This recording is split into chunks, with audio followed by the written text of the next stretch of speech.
Hello students, how are you all? I hope you all are doing great.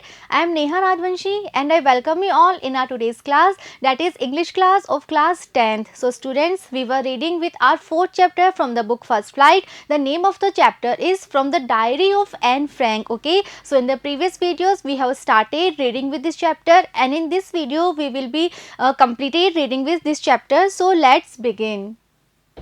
I get along pretty well with all my teachers. Okay, so in the previous video we have read that Anne Frank was describing about her classmates, about her class, and she was describing something about a meeting. Okay, a meeting will be there, और उस meeting में decide होने वाला था that वो students के नाम who will be promoted in the next class और the student जो कि उसी class में उनको रहने दिया जाएगा. Okay, और जो सभी students हैं they were very excited, they were very nervous because of that meeting, because of that result. So now Anne Frank is saying कि उनकी जो जितने भी टीचर्स थे उन सभी के साथ she get along very well, यानी कि she was having a very good relation with all the teachers. सभी टीचर्स उसको एन फ्रैंक को as a student they use to like her a lot. Okay, there are 9 of them, 7 man and 2 women. और जो school में teachers थे they वर 9, तो 9 teachers उस school में हुआ करते थे, एंड उन 9 टीचर्स में से 7 were man, they were male teachers, and there were 2 female teachers, and all the teachers used to like Anne Frank because she was a very good in her studies. Okay,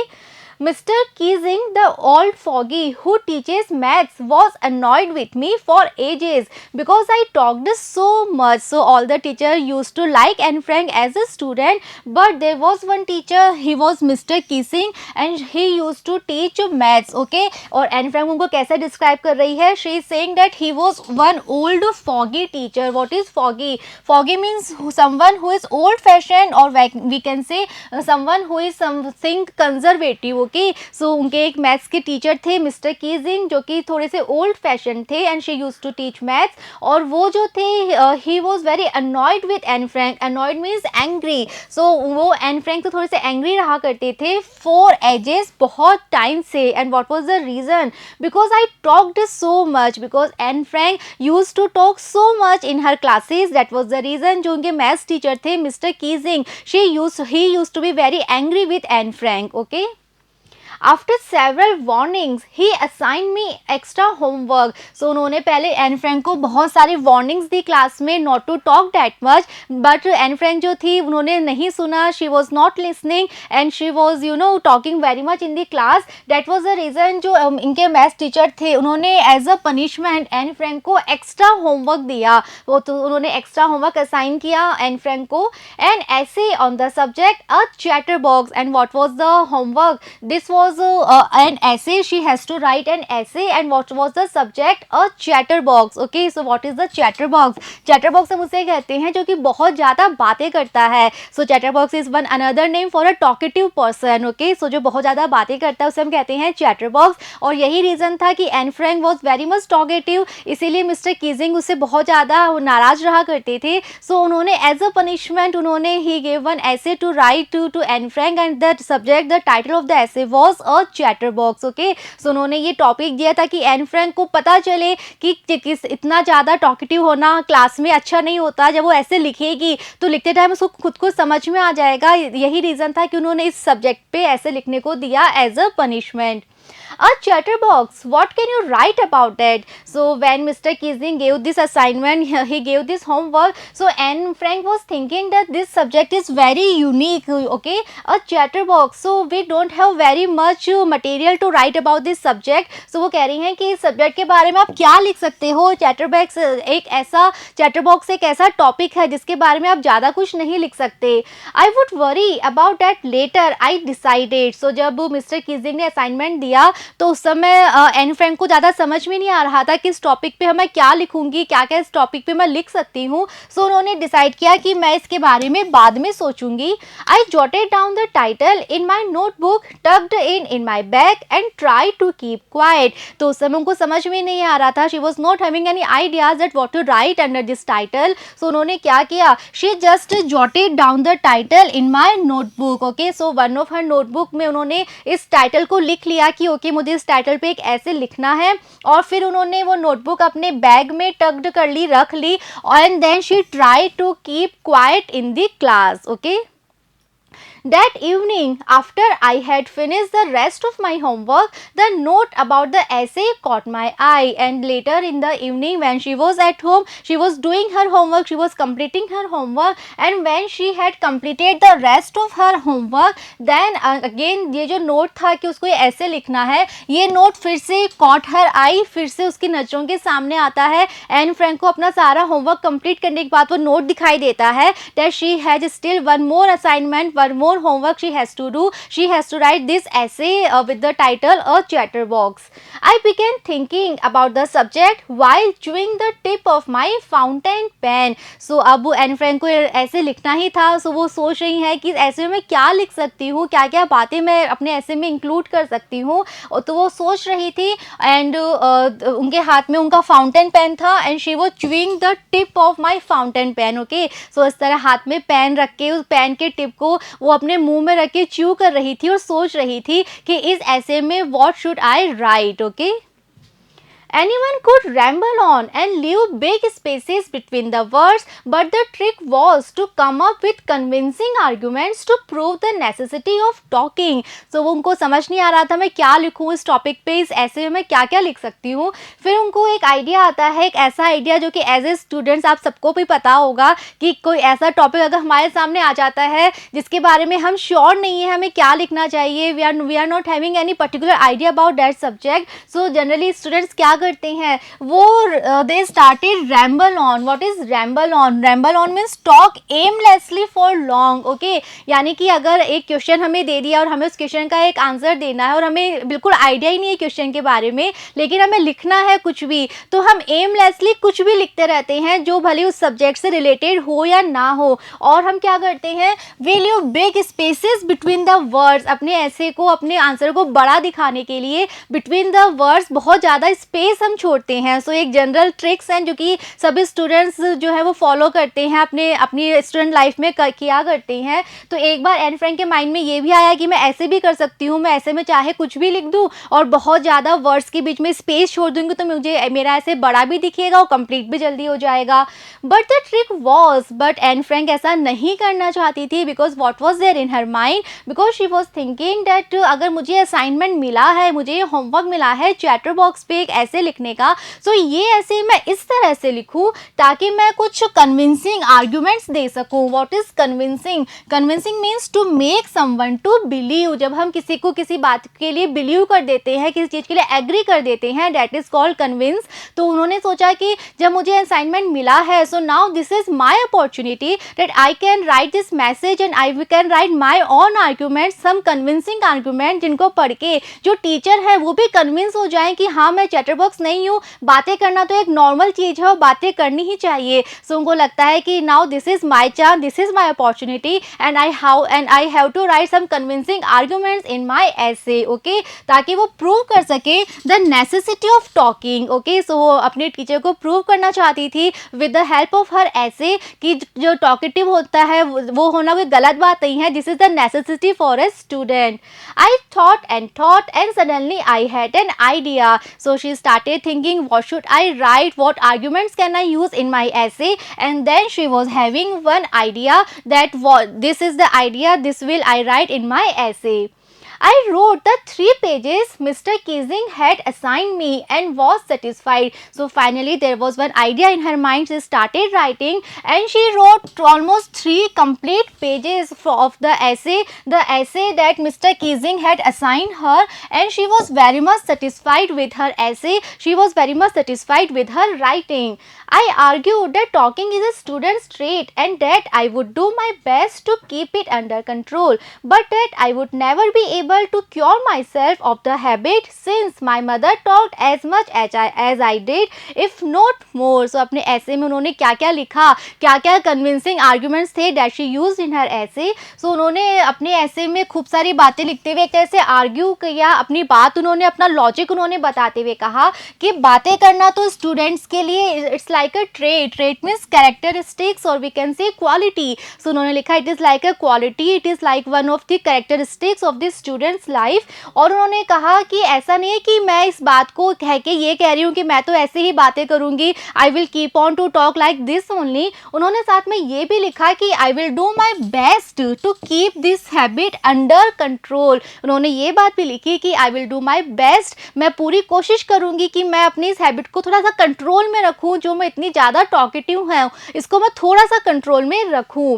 but that I would never be able to cure myself of the habits. लेकिन उन्होंने ये भी लिखा कि इस habit से मैं अपने आप को कंप्लीटली क्योर नहीं कर सकती। Cure means to treat, okay. So उन्होंने कहा कि मेरी ऐसी हैबिट है जिस हैबिट को मैं कंप्लीटली छोड़ नहीं सकती, मैं कंप्लीटली अपने आप को ठीक नहीं कर सकती कि मैं इस हैबिट को पूरी तरह से छोड़ दूँ। And what the reason that she gave, since my mother talked as much as I did if not more. उन्होंने कहा कि रीज़न ये है कि जो मेरी मदर है वो भी इतनी ही टॉकेटिव है, she is the same person as of me, she talks as much as I if not more. तो उन्होंने कहा कि अगर मुझसे ज़्यादा नहीं तो एटलीस्ट जितना मैं बात करती हूँ, जितनी टॉकेटिव मैं हूँ, सेम माई मदर इज़। सो एक ऐसी चीज़ है जो कि मुझे बाय बर्थ मिली है, that is in my genes, जो कि मैंने अपनी मदर से अडॉप्ट की है। So this is the reason मैं अपनी इस हैबिट को कम्प्लीटली क्योर तो नहीं कर सकती, but I will do my best कि मैं अपनी इस हैबिट को थोड़ा सा कंट्रोल में रखूँ, क्लास में मैं ज़्यादा बातें ना करूँ। And that there is not much you can do about inherited traits। उन्होंने कहा कि ये जो टॉकेटिव है, so being a talkative person is my inherited trades. Inherit means something, the qualities that we get from our parents, okay. So जो हमें अपने parents से मिलती हैं, that is there in our genes, उसे हम कहते हैं inherited trades, inherited qualities. So उन्होंने अपने ऐसे में अपना लॉजिक देते हुए लिखा कि because of my mother I got this quality as a inherited traits, so it's impossible for me to cure it completely, but I will do my best to keep it under control, okay. Mr. Keesing had a good laugh at my arguments, but when I proceeded to talk my way through the next lesson, he assigned me a second essay. So now when finally she completed her essay and she gave it to her teacher, so Mr. Keesing ने जब वो ऐसे पढ़ने के बाद he had a good laugh at my argument। जो arguments लिखे थे इन्होंने, वो पढ़ के Mr. Keesing नाराज नहीं होते, he was not upset but he started laughing loudly। लेकिन बाद में जब नेक्स्ट लेसन में, नेक्स्ट क्लास में Anne Frank proceeded to talk my way, proceed means move forward और we can say started. So next lesson में जब Anne Frank ने फिर से बातें करना स्टार्ट कर दिया, सो मिस्टर कीजिंग ने क्या किया, ही assign one more essay, he assign second essay as a punishment homework, as an extra homework to Anne Frank. So उन्होंने फर्स्ट ऐसे से वो नाराज नहीं हुए थे, वो हंसे थे, वो he started laughing when he read the argument. लेकिन जब एन फ्रैंक ने वापस से बात करना स्टार्ट कर दिया, सो he gave one more essay, one more assignment as a punishment to Anne Frank, okay. This time it was suppose to be on an incorrigible chatterbox. और इस टाइम जो ऐसे का टाइटल था, so this time second time the title of the essay was an incorrigible chatterbox. So what is incorrigible? Incorrigible means someone who is not able to be change, जो कि जिसे हम change नहीं कर सकते, जिसकी हैबिट ऐसी हो चुकी है, जिस हैबिट को वो चेंज नहीं कर पा रहा है, उसे कहते हैं इनकॉरिजिबल। सो अपने फर्स्ट ऐसे में एन फ्रैंक ने क्या लिखा था कि मैं आई got this habit, I got this this quality because of my mother, so it is my inherited quality, so I am not able to cure it completely, okay। so उनके teacher ने अब उसको क्या टॉपिक दिया, उन्होंने लिखा incorrigible chatterbox, means ऐसा chatterbox जिसे हम क्योर नहीं कर सकते, जो कि अपनी इस हैबिट को छोड़ नहीं पा रहा है। So this was the title of her second ऐसे।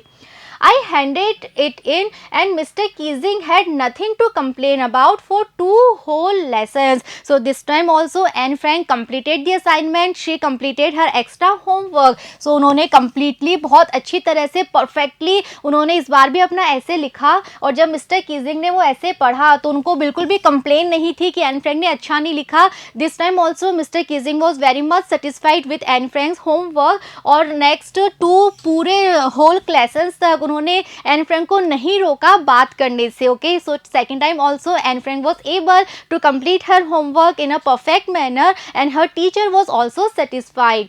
However, during the third lesson, he had finally had enough. So 2 lessons तक तो उन्होंने एन फ्रैंक को नहीं रोका, नहीं टोका बात करने से, बट जब थर्ड लेसन में भी N Frank was talking, she was talking in between the class.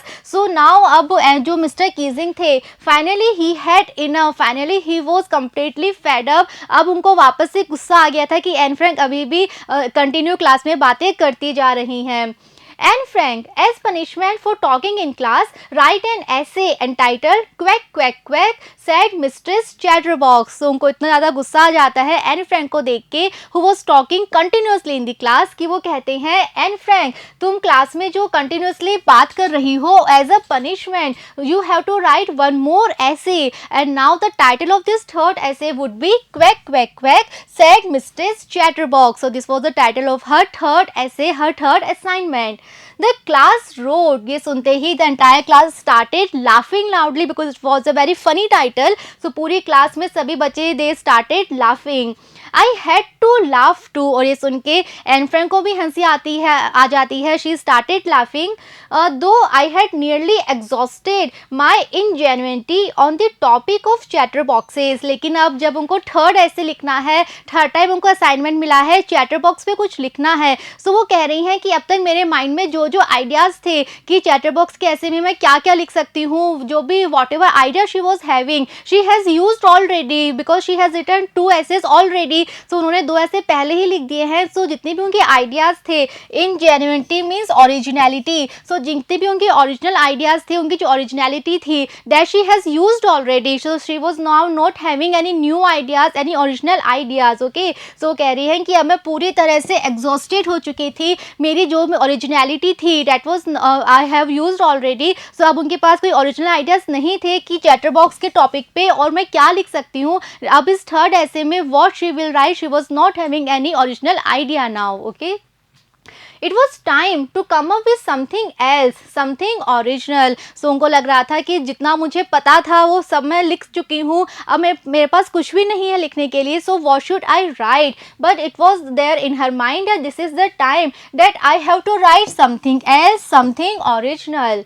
My friend Sanne, who is good at poetry, offered to help me write the essay from beginning to end in verse, and I jumped for joy. So now Anne Frank was not having any idea, she was not having any opinions that now what to write in this topic chatterbox. Then one of her friends San was there and she was very good at poetry. Okay, and San came to Anne Frank and she offered to help her to write the essay from beginning to end in verse. What is verse? Verse means a rhyming poem. Okay, so उनकी एक friend थी San जो कि बहुत अच्छी थी poetry में, and she offered her help. उन्होंने एक आइडिया दिया कि this time you should write one verse, you should write one poem under this assignment. So ये जो टॉपिक तुम्हें दिया गया है, this time instant of using one essay you should write one poem. Okay, so ये थोड़ी different भी हो जाएगी. सो इसमें वो कुछ अपना अलग तरीके से भी लिख सकती थी. सो सैन ने ये आइडिया दिया कि you should write from beginning to end in verse in a form of poem. Okay, और ये आइडिया सुनते ही Anne Frank was very happy. She jumped because of the happiness, she jumped for joy. Okay, Mr. Keesing was trying to play a joke on me with this ridiculous subject, but I would make sure the joke was on him. So वो इतनी ज़्यादा happy क्यों थी? Because now finally there was one idea in her mind, और वो सोच रही है कि जो उनके टीचर थे उन्होंने जो इतना ridiculous सब्जेक्ट दिया है ऐसे का, ridiculous means something that is very silly or unreasonable. So ये जो टाइटल था उनके ऐसे का, this time the title was very funny, it was very ridiculous actually. So उनको लग रहा एन फ्रैंक इज सेइंग कि मिस्टर कीजिंग जो थे वो इतना रिडिकुलस टाइटल देके ही was making fun of me. Okay, लेकिन एन फ्रैंक क्या चाह रही थी? वो चाह रही थी कि मैं ये असाइनमेंट में मैं इतना परफेक्टली करूँ, मैं इतने अच्छे से अपने आर्ग्यूमेंट्स दूँ कि ये जोक एक तरह से मिस्टर कीजिंग के ऊपर ही आ जाए. यानी कि मिस्टर कीजिंग इस बार भी this time also he must be very satisfied with my assignment, with my homework. I finished my poem and it was beautiful. So finally this time also Anne Frank was able to complete her assignment, to complete her poetry, and this time she wrote one poem and finally she finished her poem and she was very satisfied with her poem because it was a very beautiful poem. It was about a mother duck and a father swan with 3 baby ducklings who were beaten to death by the father because they quacked too much. And in this poem, what did she write? She wrote this poem about one mother duck and there was father swan and they were having 3 baby ducklings. Okay, so ये एक duck family के उस duck family को लेकर उन्होंने एक pome लिखी थी और इस पोम में फिर आगे क्या होता है, स्टोरी में क्या होता है आगे, जो तीनों बेबी डकलिंग्स थे they were bitten to death by the father. जो फादर स्वैन थे वो उनको दे वर बिटन टू डेथ मतलब उन्हें काट के उनको एक तरह से मार देते हैं. और क्यों? Because they quacked too much. So ये बहुत ही फनी वे में उन्होंने लिखा है क्योंकि जो डकलिंग्स हैं उनकी एक नेचुरल क्वालिटी है कि वो तो क्वैक क्वैक करेंगे ही, लेकिन जो स्वान था उसको ये चीज़ समझ में नहीं आई, वो इतना अनॉयड हो जाता है because of their noise, because of their quacking sound कि वो उनको बाइट कर करके एक तरह से मार देता है. सो इस टॉपिक पे उन्होंने अपनी ये पोम लिखी थी ये दिखाने के लिए कि जिस तरह से डकलिंग्स की नेचुरल क्वालिटी होती है to quack quack, to make quack quack sound, similarly students are having this natural quality to talk. Okay, so इस तरह से उन्होंने अपनी ये पोम कंप्लीट की थी. Luckily, Mr. Keesing took the joke the right way, and this time also the teacher, Mr. Keesing, was not at all annoyed. He was not at all angry because of the poem, because of the content, but he took the joke right way. He read the poem to the class, adding his own comments and to several other classes as well. Okay, so he was very much happy with the assignment. He was very much happy with the poem, and he was so happy that he read the poem to the class. उन्होंने class के सामने भी वो pome पढ़ के सुनाई कि Anne Frank ने क्या लिखा है. एडिंग हिज ऑन कमेंट्स, और पोम के साथ साथ वो अपने खुद के कमेंट्स भी वो ऐड करते जा रहे थे. And to several other classes as well, और सिर्फ एन फ्रैंक की क्लास में ही नहीं but many other more several classes भी उन्होंने वो पोम जा के रेड करके ही read the poem to all the students, to all the classes.